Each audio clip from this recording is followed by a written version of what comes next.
Ibtu Rudiana membantah rekayasa dan siksa 8 terpidana kasus Vina Cirebon. Dia pasrah jika kuburan Eki dibongkar kembali. Sahabat Info A1, sebelum kita mengulas berita ini, jangan lupa Anda like, subscribe, nyalakan lonceng notifikasinya agar channel ini bisa berkembang. Ibtu Rudiana kembali berbicara setelah dia dituduh telah merekayasa kasus kematian putranya Muhammad Rizky atau Eki dan Vina di Cirebon pada tahun 2016 silam. Ibtu Rudiana menyangkal atas tudingan adanya rekayasa dalam kasus yang telah menewaskan putranya itu. Pernyataan itu disampaikan Ibtu Rudiana saat menggelar konferensi pers di Cirebon. Dia mengklaim hanya membuat laporan dalam kasus kematian Eki yang kini menyeret 8 terpidana ke penjara. Tuduhan itu tidak benar, tidak ada rekayasa. Saya hanya melaporkan apa yang saya ketahui sebagai orang tua korban, kata Rudiana. Dia mengklaim jika 8 terpidana itu ditangkap berdasarkan laporan yang dibuatnya. Kalau saya mendasari informasi dari saudara D sama A, yang mana dia melihat pada saat malam minggu ada upaya penganiayaan dan pengejaran, yang kemudian ketika dia menyampaikan kalau dia hafal motornya warna hijau, ada saya memperlihatkan motor yang saya foto di Polsek Talun, yang dia menyampaikan betul itu motor yang dialukan. Termasuk keterangan dari 2 orang saksi, yakni AF dan DD. Kata Rudiana, saya mendapat informasi dari saksi. Keduanya mengenali pelaku dan menyampaikan informasi itu kepada saya. Diketahui, nama 8 terpidana kasus Vina dan Eki itu diantaranya Jaya, Eko Ramadhani, Supriyanto, Eka Sandi, Hadi Saputra, Sudirman, Rivaldi, dan Saka Tatal. Rata-rata terpidana itu telah dijatuhkan hukuman penjara seumur hidup, sedangkan Saka Tatal yang dihukum 8 tahun penjara.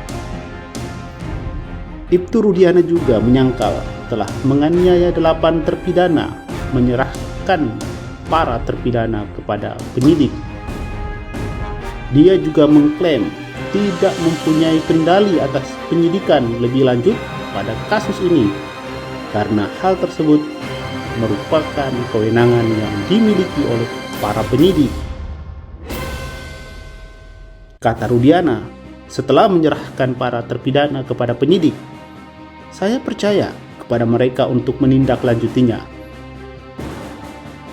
Selain itu, ia memastikan anaknya benar telah meninggal. Bahkan beberapa saat setelah kejadian, dirinya dihubungi oleh Polsek Talun Cirebon yang memastikan identitas Eki sebagai anaknya. Rudiana mengaku siap untuk membongkar kembali makam Eki apabila diperlukan untuk kepentingan penyidikan kasus tersebut. Kata Rudiana, kalau untuk kepentingan penyidikan, silakan. Walaupun sebenarnya sangat berat karena itu anak saya. Tapi saya menyesuaikan saja jika memang kepentingannya untuk penyidikan. Dalam kesempatan itu, ia menyampaikan rasa hormat kepada keluarga Vina dan dia menyebutkan kalau komunikasinya dengan mereka selalu baik. Rudiana menambahkan dirinya tidak pernah menghilang dari publik. Sejak kasus ini kembali disorot, ia hanya fokus menjalankan tugasnya sebagai Kepala Polsek Kapetakan Polres Cirebon Kota. Sebelumnya, saksi fakta dalam persidangan peninjauan kembali yang diajukan pihak pemohon Saka Tatal, yakni Liga Akbar, mencabut seluruh keterangan dalam kasus pembunuhan Vina dan Eki di Cirebon pada tahun 2016. Dalam sidang lanjutan di Pengadilan Negeri Cirebon, Liga Akbar mengaku tidak berada di lokasi kejadian saat peristiwa itu terjadi. Kalau dahulu itu kan seolah-olah saya ada di situ, Pak.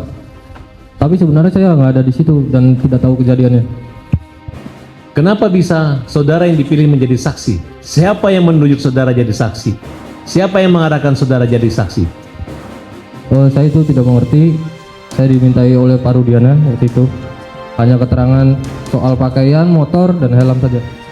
Pada persidangan tahun 2016 dan 2017, dia sempat menjadi saksi kunci dan menyatakan melihat langsung rangkaian kejadian, termasuk pengejaran di SMP Negeri 11 Kota Cirebon, serta pelemparan batu kepada korban.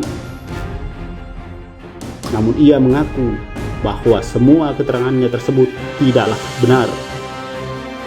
Liga juga mencabut keterangannya yang tercantum dalam berita acara pemeriksaan atau BAP di Polres Cirebon tahun 2016.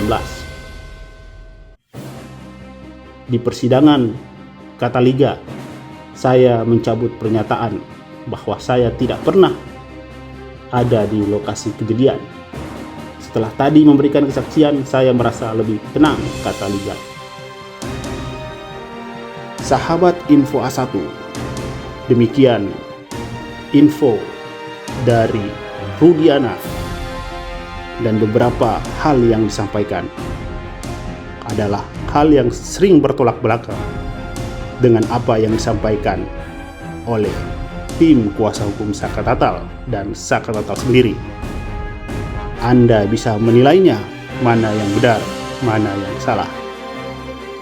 Silahkan Anda menyimpulkan sendiri dan kita menunggu hasil dari peninjauan kembali Saka Tatal.